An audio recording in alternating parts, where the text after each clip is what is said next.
Dans cet épisode, je vais essayer de hacker des appareils connectés que j'ai trouvés sur AliExpress. Il y a un réel intérêt, car du coup je peux m'équiper pour pas cher et avec des objets que je peux entièrement contrôler indépendamment des applications que proposent les marques. De cette manière, ça rend aussi les appareils compatibles les uns avec les autres. Ils sont donc aussi gérés depuis une seule application, Home Assistant, que je considère le meilleur système domotique gratuit aujourd'hui. Donc c'est parti, et si vous débutez dans cet univers de la domotique, n'hésitez pas à aller voir ma playlist de vidéos qui traite le sujet. Allez, on démarre.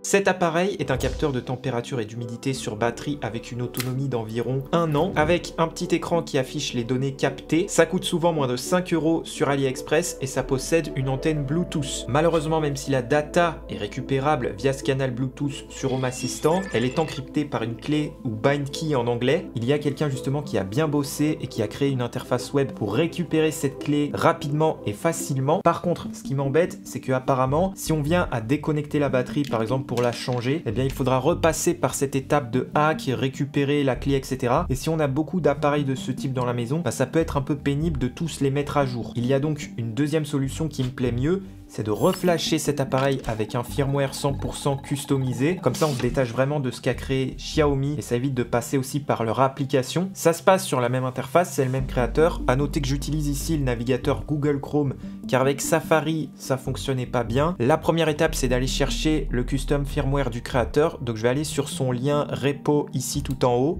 Je vais aller dans les dernières sorties. Et puis la toute dernière, la 78, je vais aller récupérer le atcthermometer.bin ici et puis je vais le télécharger. De retour sur l'interface, je vais maintenant me connecter au thermomètre. Donc je vais cliquer sur Connect et puis il va faire une recherche des appareils aux alentours. Voilà, moi il l'a bien trouvé, ça commence par LYW. S'il n'est pas repéré chez vous, c'est pas grave, il faut juste reconnecter la batterie, ça va le relancer et puis il devrait apparaître. Moi je vais cliquer dessus et puis je vais cliquer sur Associer. Ensuite je vais choisir mon firmware que je viens de télécharger dans mes téléchargements, ouvrir. Je vais cliquer sur Do Activation. On attend bien que la bind key apparaisse. Très bien. Et puis maintenant, je vais cliquer sur Start Flashing. Ça va prendre quelques minutes. Ok, ça semble terminé. Si je descends tout en bas pour vérifier, effectivement, l'update a bien été réalisé. Et puis ça s'est automatiquement déconnecté. Je vais maintenant me reconnecter dessus pour modifier 2-3 trucs dans le firmware. Donc je vais cliquer sur Connect. Et là par contre, il n'aura plus le même nom. Voilà, il a été trouvé. Je vais cliquer dessus et je vais cliquer sur Associer. Je vais descendre pour modifier quelques options pour économiser de la batterie. Notamment le smiley, je vais l'enlever. Je vais passer en Custom. Là j'ai cliqué sur Me Like, mais j'ai modifié après hors caméra. Puis enfin, je vais désactiver l'affichage de la batterie sur le SCD. Ça économisera un peu d'autonomie étant donné qu'on aura cette information directement sur Home Assistant. On se retrouve avec un appareil 100% customisé à nos besoins. On va pouvoir maintenant le connecter à Home Assistant. Par contre, il faut quand même noter quelque chose et que ça utilise du Bluetooth 4.2. Donc en termes d'émission, c'est pas le top. On est sur 10-15 mètres dans une maison. Donc il y a pas mal de chances que ce capteur ne soit pas détecté par votre box, surtout s'il est à l'autre bout de la maison. L'astuce pour éviter ça, c'est de créer un répétiteur entre la box et cet objet. Pour ça, on peut utiliser un ESP avec ESP Home. On en a pas mal parlé dans les dernières vidéos, donc n'hésitez pas à aller les voir. Le super avantage que j'ai d'avoir déjà utilisé ESP Home pour fabriquer mes objets connectés et que maintenant je vais pouvoir légèrement les modifier pour aussi accueillir les valeurs de ce thermomètre. Au final, mes répétiteurs sont déjà installés. Sur mon dashboard Home Assistant, je vais aller dans l'onglet ESP Home et je vais venir éditer mon capteur de particules fines que je vous avais montré dans mon tuto ESP Home en 15 minutes. La première chose à faire, c'est d'activer le Bluetooth de l'ESP32. Donc pour ça, il faut taper ESP32 _ Billy _ Tracker 2 points. Ensuite, je vais aller sur le site officiel ESP Home, sur la page en question du thermomètre pour récupérer le code YAML. Il y a 3 exemples. Moi, je vais prendre le dernier. Ça, c'est selon vos configurations. Donc, je vais CTRL-C, CTRL-V tout en bas de ma page. Et puisqu'on a 2 paragraphes sensor, ça ne va pas forcément fonctionner. Il faut les regrouper dans un seul paragraphe. Donc, je vais supprimer le deuxième pour le regrouper avec le premier. Et la dernière chose qu'il faut renseigner, c'est la MAC adresse de notre thermomètre. Pour ça, je vais déconnecter et reconnecter la batterie.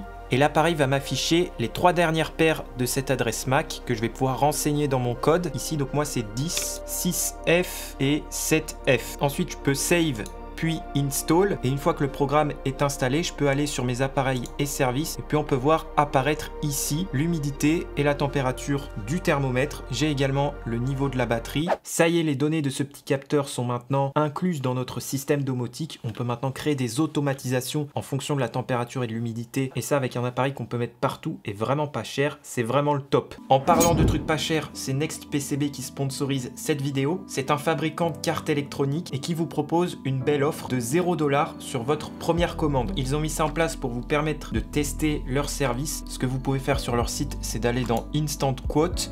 Vous uploadez votre fichier Gerber. Moi, j'ai importé une conception d'un macropad que j'avais réalisé. On peut cliquer sur Online Gerber pour éventuellement vérifier une dernière fois notre conception avant de passer commande. Ensuite, on peut descendre. On vérifie bien qu'on est en 2 couches. En quantité, on va mettre 10, pas plus, pour bien profiter de l'offre à 0 $. On garde le reste par défaut. On fait attention de bien choisir la première offre à 0 $ tout en haut. On ajoute ça au panier et puis c'est tout bon. Voici une carte PCB que j'avais réalisée pour simplifier mes montages Arduino. Elle a été fabriquée par Next PCB et franchement aucun défaut, c'est vraiment nickel. Je remercie Next PCB de me faire confiance et de soutenir cette chaîne YouTube. Vous avez un lien en description, surtout n'hésitez pas à aller voir pour bénéficier de l'offre à 0 $. Prochain objet, multiprise connectée que j'ai acheté sur AliExpress pour 25 €. Vraiment une bonne affaire car il y a 4 entrées et 4 ports USB. Celle-ci n'a pas forcément de marque comme pas mal d'objets connectés sur AliExpress, mais je sais qu'elle est possiblement à câble car elle est basée sur Tuya. On va commencer par l'ouvrir en enlevant les petites vis. Et en repérant la puce Wi-Fi, on ne le voit pas très bien à la caméra, mais elle n'est pas de type ESP facilement à câble, comme avec l'outil Tuya Convert que je vous avais montré dans cette vidéo. Ici, elle est de type WB3. C'est une nouvelle gamme de cartes utilisée par les marques justement pour éviter d'être trop facilement à câble. En faisant quelques recherches, un nouvel outil est apparu pour flasher ces nouveaux appareils Tuya. Ça s'appelle OpenBeacon et c'est le nouveau remplaçant de Tasmota pour ceux qui connaissent. On va donc essayer, mais avant toute chose, il nous faut un adaptateur qui va faire la liaison entre le port UART de la puce et notre PC en USB. Ensuite, on vient souder cet adaptateur sur les bons ports de la carte, notamment sur les pins RX et TX. Et pour les repérer, on peut s'aider de la doc ou du blog OpenBeacon. On fait bien aussi attention d'alimenter la carte en 3,3 volts et non pas 5 volts, sinon ça va la griller. On fait ça grâce au cavalier de l'adaptateur qui nous permet de choisir cette tension. Ensuite, je passe sur Windows et on va aller sur le repo officiel de OpenBeacon pour télécharger le dernier firmware qu'on va flasher sur la carte. Donc je vais aller dans les sorties, puisque sur notre carte c'est marqué en tout petit WB3, ça veut dire qu'elle appartient à la plateforme de type ici BK7231T. C'est un petit peu comme dire un ESP32 appartient à des cartes de type ESP. Bah là on peut le vérifier parce qu'on a quelques informations ici, sinon on peut le vérifier sur la doc officielle de Tuya. Donc on va descendre un petit peu et puisque nous on flash en UART, on va bien prendre celui-ci. On branche au PC en USB notre montage et je vais ouvrir l'interface fournie par OpenBeacon pour flasher tout ça. Donc évidemment, je vous laisse tout ça en description. Je commence par sélectionner le bon chipset BK7231T qui correspond à celui-ci par défaut. On vérifie bien que l'USB est aussi détecté dans le port COM. Et enfin, on vient importer le firmware qu'on a téléchargé quelques secondes plus tôt.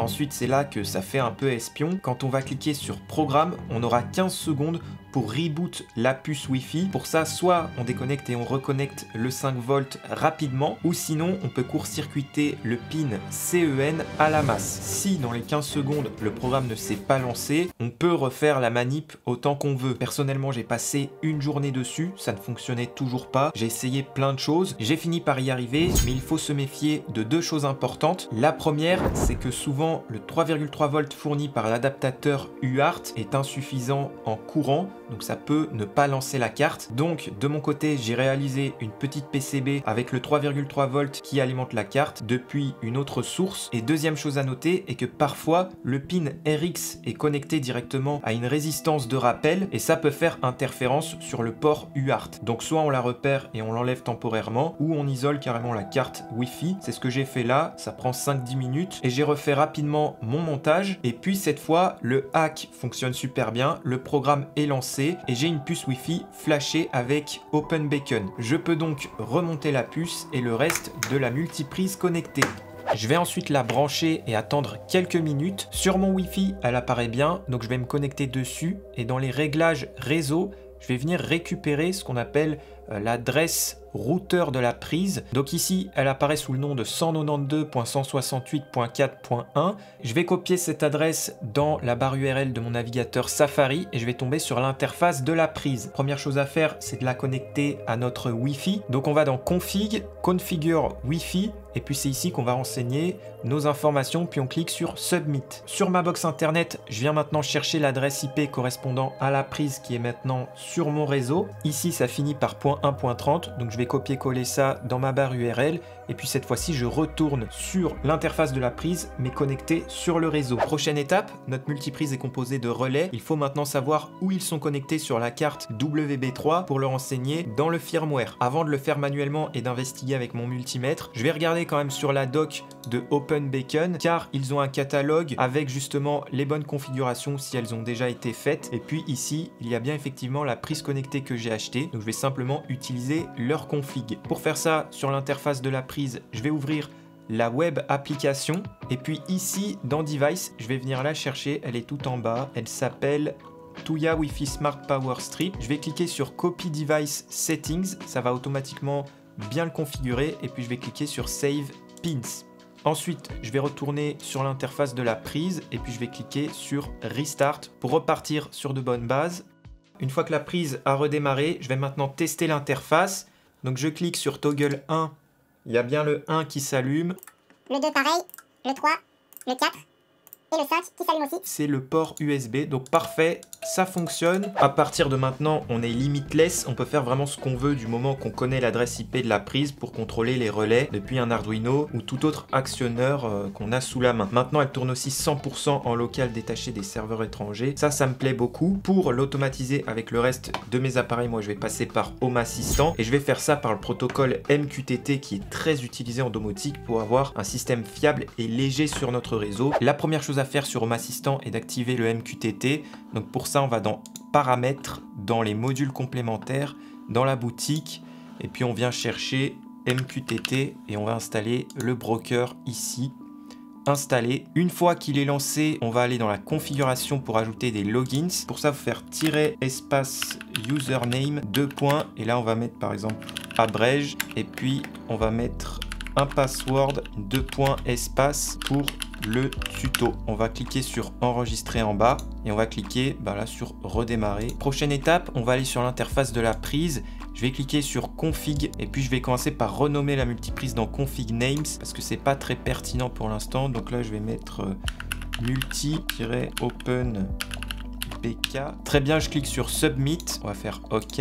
Je vais retourner dans la config. Ensuite, on va configurer le MQTT. Ici, on met l'adresse de notre adresse IP Home Assistant. Pour le topic, je ne vais pas rentrer dans les détails, mais en gros, vous pouvez mettre ce que vous voulez en rapport avec la prise. Et puis dans les users, moi, c'était abrège. Et puis le password, c'était pour le tuto. On va faire un submit, on va faire OK. Et puis là, la multiprise va se reconnecter. Une fois redémarré sur le menu général, on voit bien que le MQTT est bien connecté. Donc ça fonctionne jusqu'à présent, c'est génial. On va aller dans Config et puis on va aller dans Home Assistant Configuration. Et puis je vais cliquer simplement sur Start Home Assistant Discovery. On va fermer cette fenêtre.